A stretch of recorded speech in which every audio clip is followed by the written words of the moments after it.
O tema do nosso estudo é a fascinação da salvação. A fascinação da salvação. O texto que eu convido você a participar comigo neste momento, na leitura, é 1 Pedro, capítulo 1, versículos 10 e 12. E nós vamos estudar esses dois capítulos apenas hoje. 1 Pedro 1, 10 e 12. Diz assim: da qual salvação inquiriram e trataram diligentemente os profetas, que profetizaram da graça que vos foi dada, indagando que tempo ou que ocasião de tempo o Espírito de Cristo que estava neles indicava anteriormente, justificando os sofrimentos que a Cristo haviam de vir, e a glória que lhes havia de seguir, aos quais foi revelado que não para si mesmo, mas para nós, eles ministravam essas coisas que agora vos foram anunciadas por aqueles que pelo Espírito Santo, enviado do céu, vos pregaram o Evangelho, para as quais coisas os anjos desejam bem atentar. A salvação, não é? A fascinação da salvação. Os versos 10 e 12, Pedro fala sobre um assunto mais importante de toda a palavra de Deus, de toda a Bíblia, a salvação. Se nós lermos de Gênesis a Apocalipse, nós vamos encontrar salvação, a salvação de Deus, a salvação das nossas almas. Quantas pessoas, talvez, ouvindo esse estudo, neste momento, têm a possibilidade de ainda não ter crido em Cristo como Senhor e Salvador? Infelizmente, há muitos ainda que não fizeram essa grande decisão na sua vida, de crer que Jesus é o Senhor e Salvador e aceitar a salvação que Ele dá de graça. Apesar de ser um tema principal das Escrituras, poucas pessoas pensam sobre a importância da salvação. Jesus, ele disse o seguinte: pois que aproveita o homem ganhar o mundo inteiro, se perder a sua alma? O que dará o homem em recompensa da sua alma? Mateus 16, 26. O homem tem colocado a saúde, a prosperidade e os prazeres da vida acima da sua própria salvação. No entanto, Pedro aqui mostra que os profetas do Antigo Testamento, os apóstolos do Novo Testamento e até mesmo os anjos do céu ficaram fascinados com a salvação que Jesus oferece à humanidade. Outros estão fascinados com a cura divina, outros estão fascinados com a expulsão de demônios, mas a fascinação principal dos escritores da Bíblia era o plano da salvação projetado por Deus, executado por Jesus Cristo e aplicado pelo Espírito Santo. Projetado por Deus, executado por Jesus Cristo e também aplicado pelo Espírito Santo.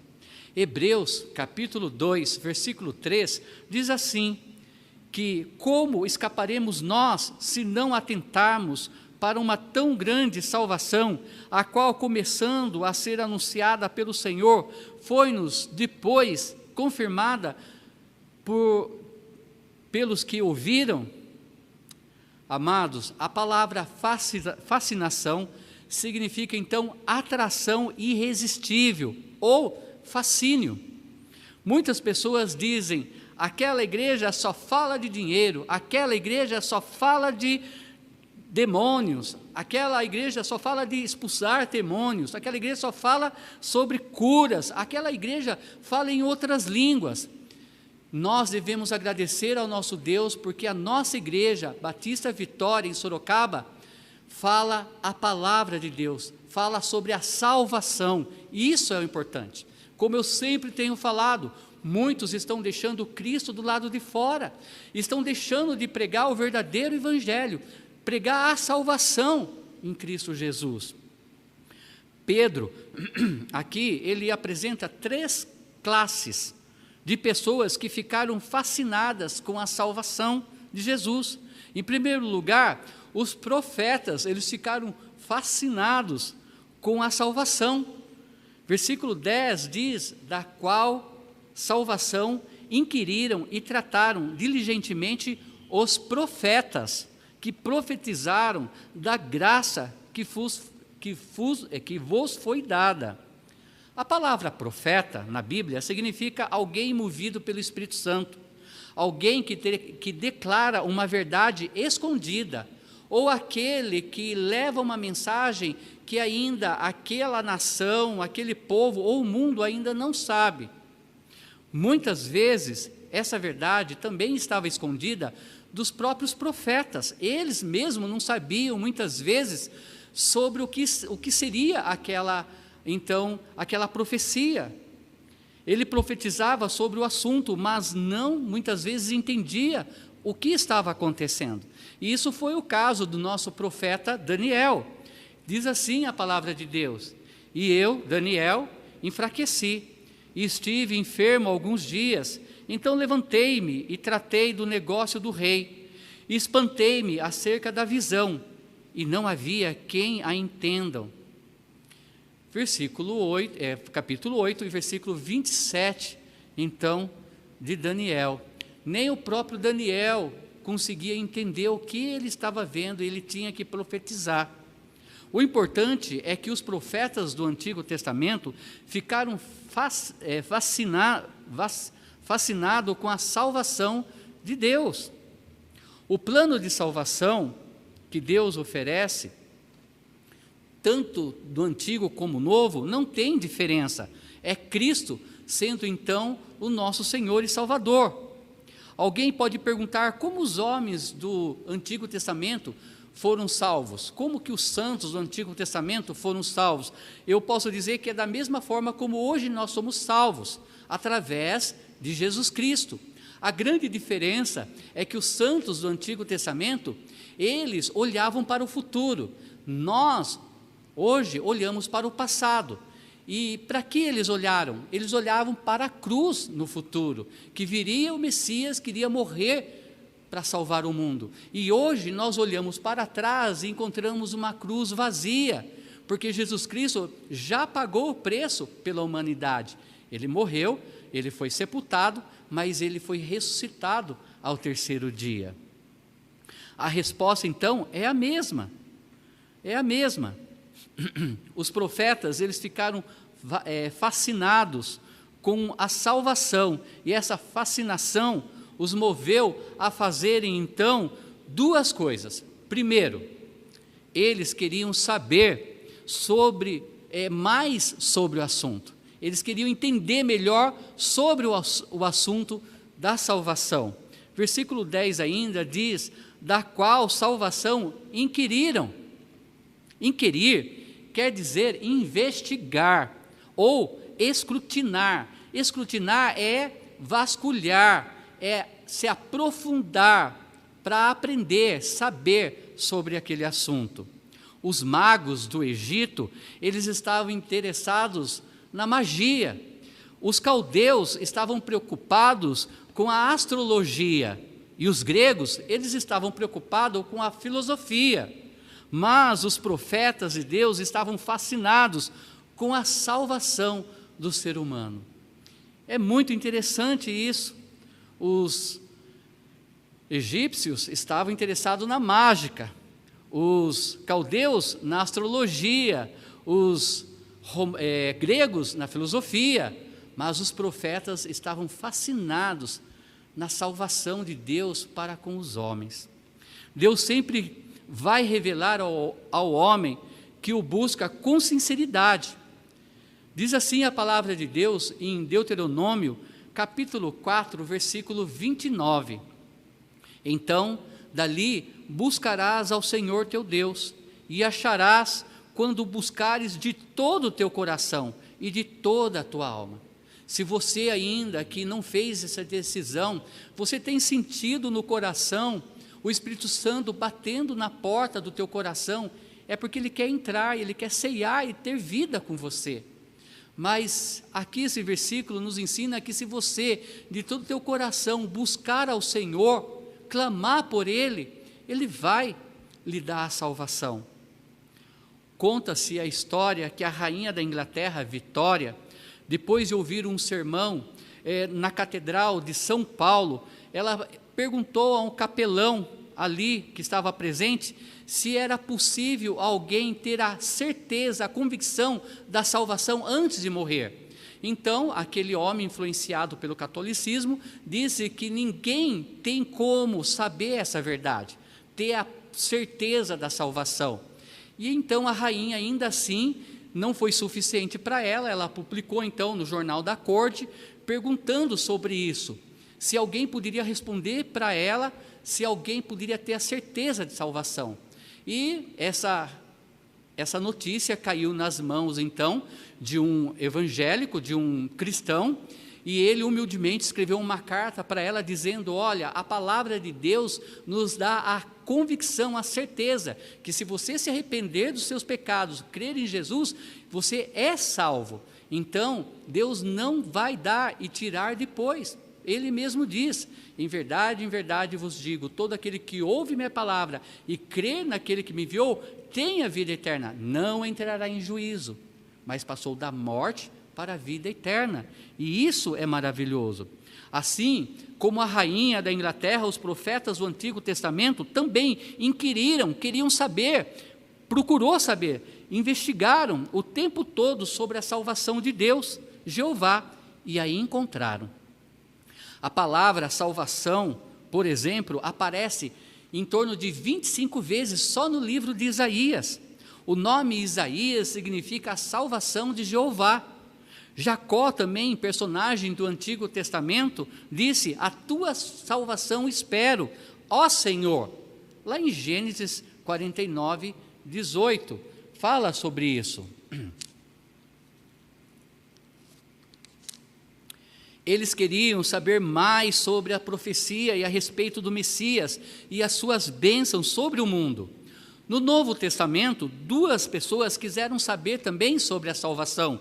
Uma delas é o carcereiro, ali de Filipos. Ele perguntou: senhores, que é necessário que eu faça para me salvar? Atos 16:30 fala sobre isso. O jovem rico perguntou a Jesus: bom mestre, que bem farei para conseguir a vida eterna? Triste ali é que, infelizmente, ele estava amando a riqueza. Jesus disse: olha, abandone tudo e segue-me. E ele não quis fazer isso. Hoje em dia, poucas pessoas estão interessadas no assunto da salvação, e isso é verdade. Muitas igrejas estão pregando sobre muitas coisas, menos sobre a salvação. Isso é real nos dias de hoje. Mas nós queremos que elas saibam como ir para o céu. E nós precisamos ir atrás delas. Sabe por quê, amados? Porque elas não virão atrás de nós. Não. Hoje em dia está raríssimo pessoas entrarem pelas portas das igrejas e crerem que Jesus é o Senhor e Salvador. Nós precisamos ir atrás delas.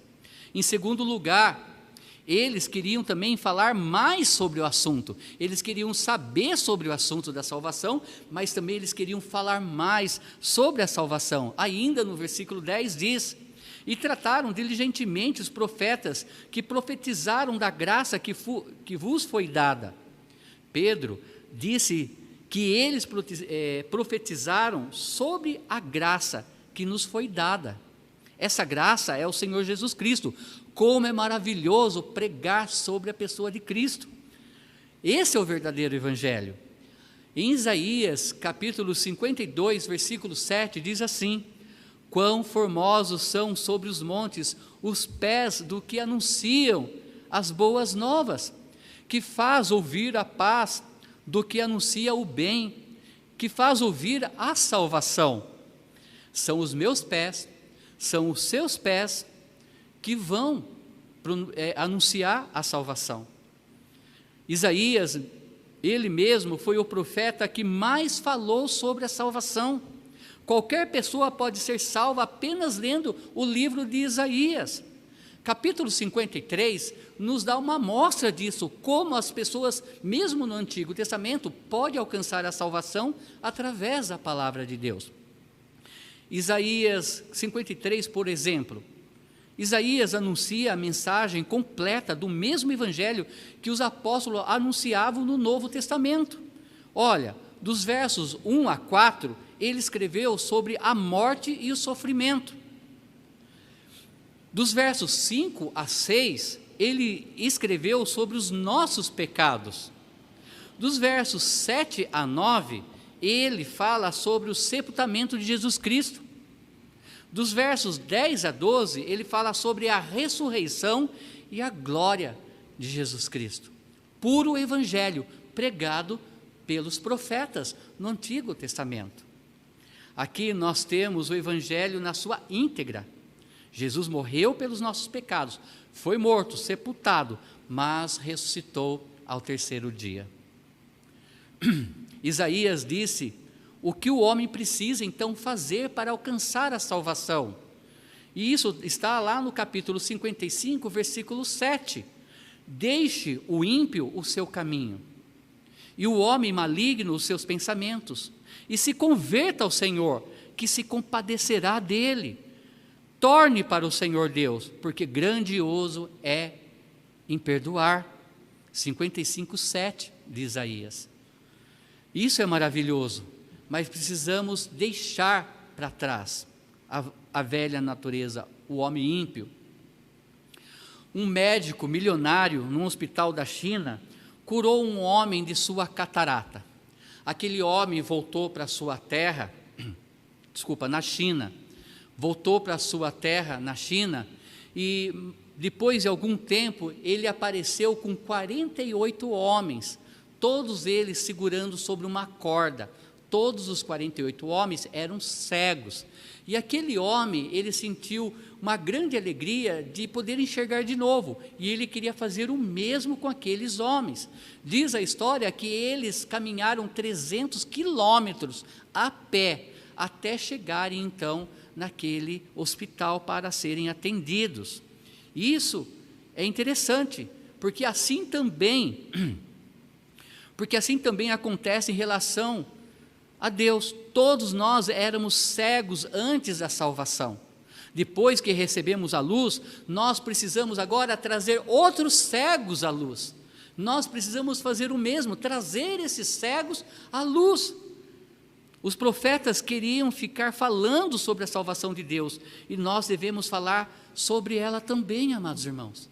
Amém que a igreja hoje tem um grupo de evangelismo, que o inimigo tem tentado atrapalhar. Eu tenho visto isso, e eu falei em uma das mensagens, que quando nós realmente quisermos fazer a diferença, coisas infelizes vão acontecer, mas é maior aquele que está em nós do que aquele que está no mundo. Então, sede firmes e vamos continuar, mas cada um de nós podemos ser usados, levar cegos para enxergar essa luz de Cristo. Em segundo lugar, os apóstolos ficaram fascinados com a salvação, não somente os profetas, mas também os apóstolos. No versículo 12, aos quais foi revelado que não para si mesmos, mas para nós. Eles ministravam essas coisas que agora vos foram anunciadas por aqueles que pelo Espírito Santo, enviado do céu, vos pregaram o Evangelho. Eles receberam a mesma mensagem dos profetas. No versículo 12 fala sobre isso. Não para si mesmos, mas para nós. Eles ministravam essas coisas. Os apóstolos foram então os recipientes da mensagem dos profetas. É isso que Pedro está dizendo aqui. Olha, eles escreveram aquela mensagem, hoje é para nós.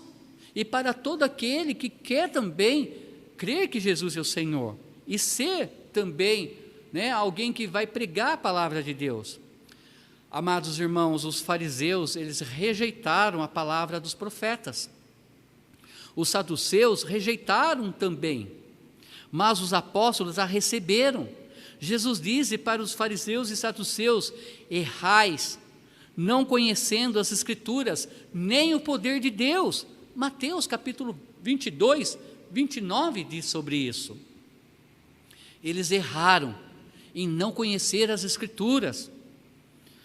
Mas para os discípulos, Jesus disse: a vós vos é dado conhecer os mistérios do reino de Deus, mas aos outros por parábolas, para que vendo não vejam e ouvindo não entendam. Mas Jesus deixa claro que escreveu para os profetas. Mas hoje essas palavras são para nós e não podemos manter elas guardadas aqui em nosso coração.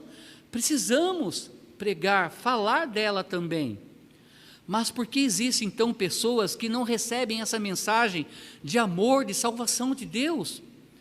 A Bíblia apresenta várias razões, eu quero destacar só algumas delas nessa noite. A primeira delas é por causa do pecado. Os homens amam o pecado que pratica, e a mensagem dos profetas condena o pecado.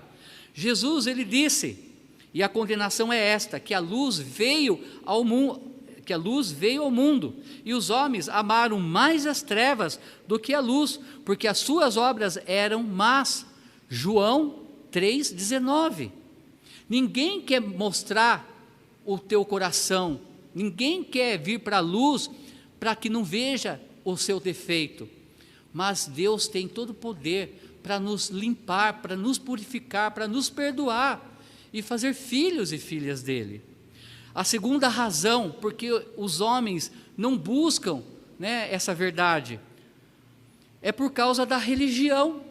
É o que nós temos visto hoje. Amados, hoje está mais difícil pregar, porque não estamos pregando apenas para pessoas que não vão na igreja.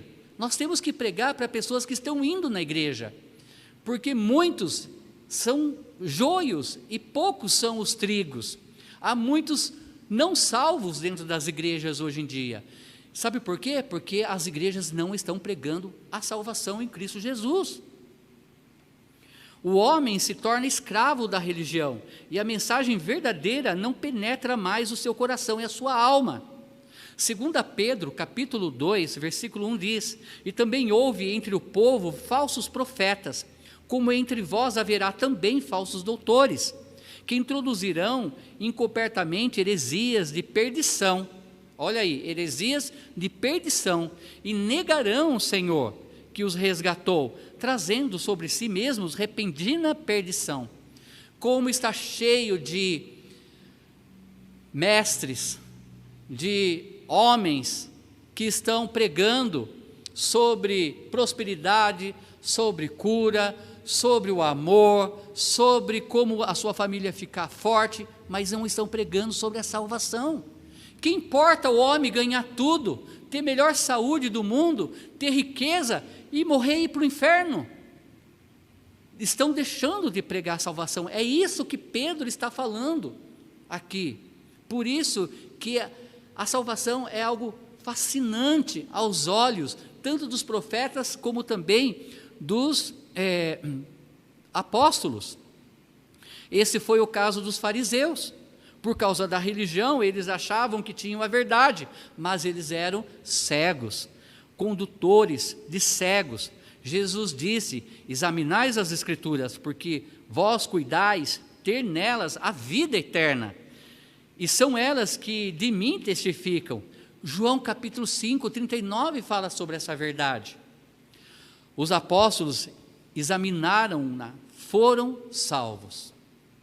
Terceira razão que levam pessoas a rejeitarem a mensagem dos profetas e a falta de um pregador, é a falta de alguém que pregue a verdade. Romanos capítulo 10, 14 diz: como pois invocarão aquele em quem não creram? E como crerão naquele de quem não ouviram? E como ouvirão se não há quem pregue, amados irmãos? Como eu falei, poucos estão pregando essa verdade. Você pode ser grandemente usado pregando a verdade.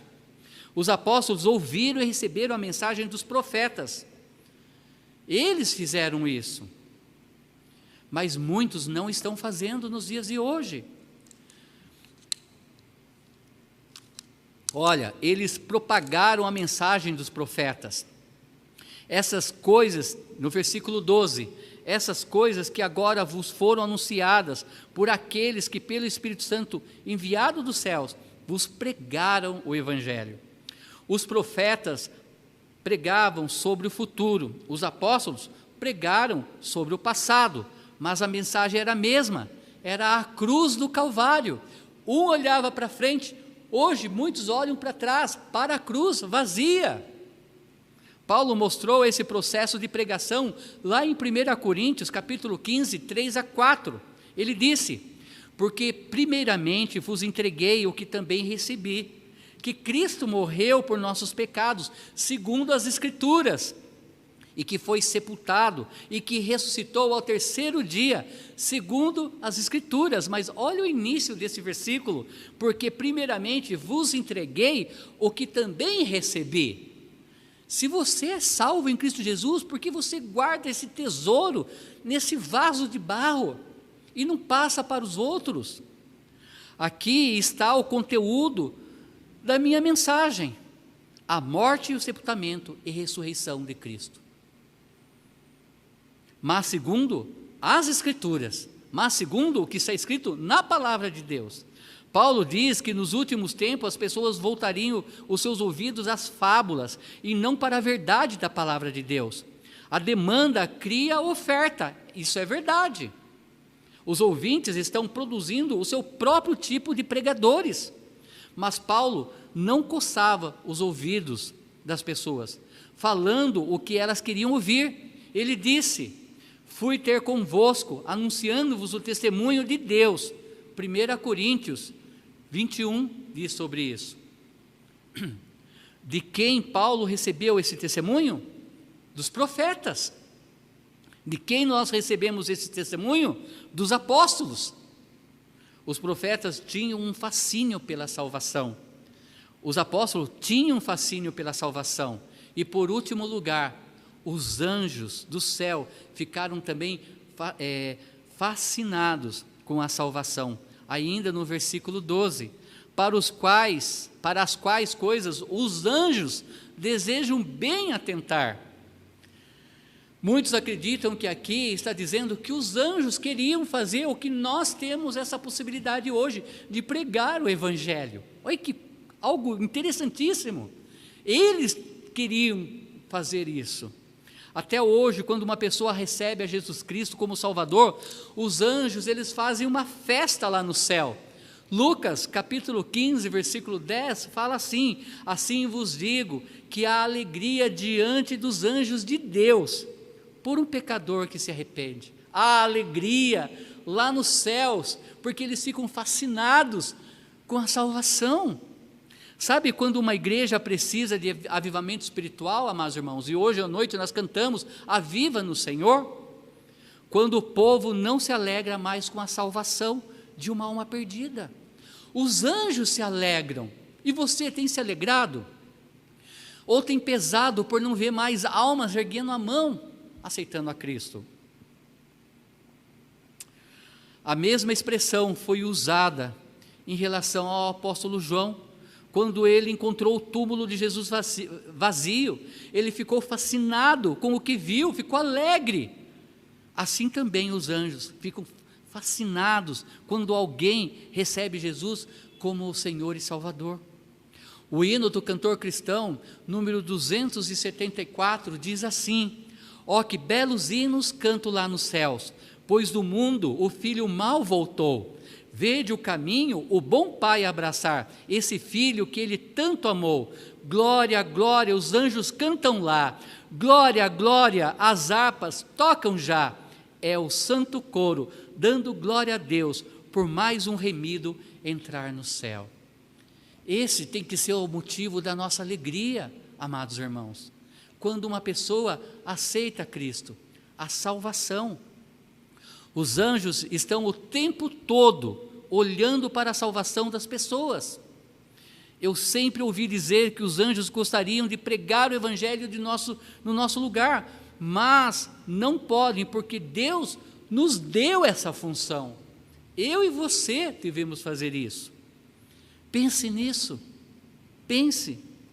Você já se cansou sobre o assunto da salvação? Você acha que o apelo que fazemos no final do culto é algo cansativo e já era hora de você ir para casa? Você fica intercedendo por almas perdidas ou fica pensando em ir embora para casa naquele momento quando fazemos o apelo? Peça, amados irmãos, a Deus para reacender o interesse pela salvação de pessoas, pois essa é a verdade que precisa ser pregada aí fora.